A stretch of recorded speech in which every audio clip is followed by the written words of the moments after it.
আলাইকুম। আজ দেখাবো আপনাদের গাছে যে পোকামাকড় হলে আমরা এই পোকামাকড়গুলো কিভাবে দমন করতে পারি। দেখুন এই যে দেখুন একটা পোকা, দেখা যায় কিনা জানি না, তবে এই দেখুন পোকাটা, দেখছেন? এই দেখুন পোকাটা, এই দেখুন।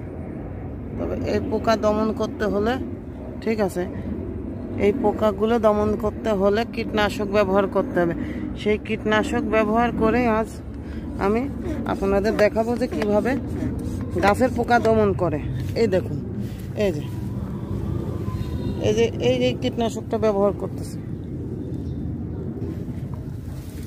এটা ব্যবহার করলে প্রত্যেকটা গাছেরই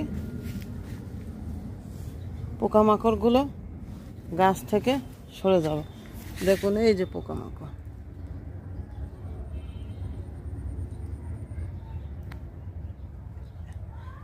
এই যে পোকামাকড় দেখুন।